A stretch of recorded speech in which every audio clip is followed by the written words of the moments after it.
We'd been put in to form J Company, which was part of 4-2 Commando.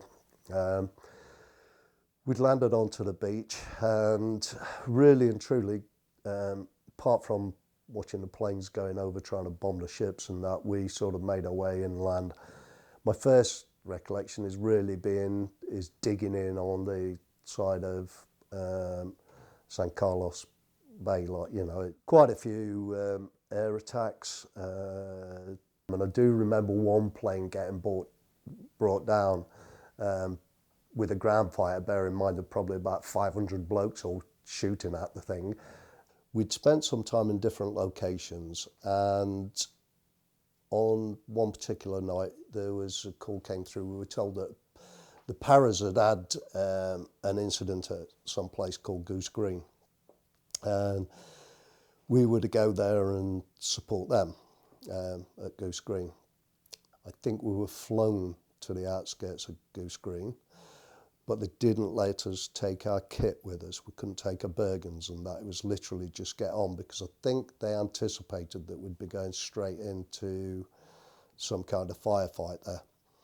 So we got to the outskirts of Goose Green, no kit whatsoever, apart from what we were, just a webbing and that. We ended up on some bare arse feature overlooking Goose Green. And I think we were there for a couple of nights. All we had was a poncho.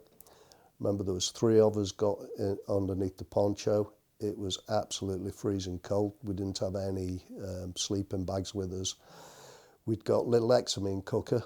We were burning that, trying to stay warm. And the 3 of us were alternating throughout the night as to lie in the middle, so that we'd at least got some body warmth. We were all really cuddle into each other and what have you.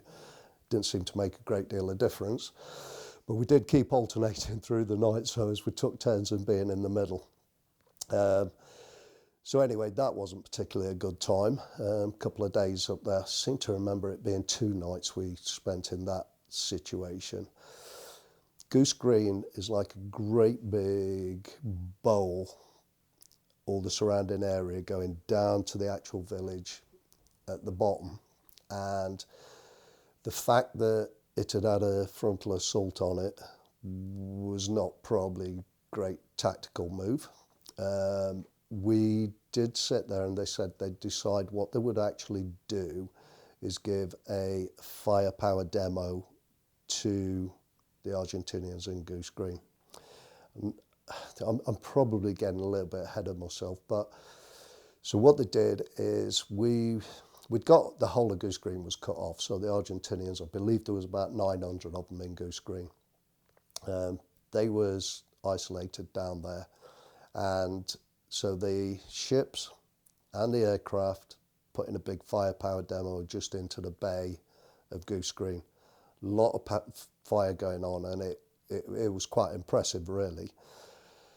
Telling them that you've basically got half an hour to surrender, or we're going to do exactly the same on Goose Green, which would have decimated the whole place, including the civilians who were still there. They did surrender. They obviously realised it wasn't particularly worth standing up to that.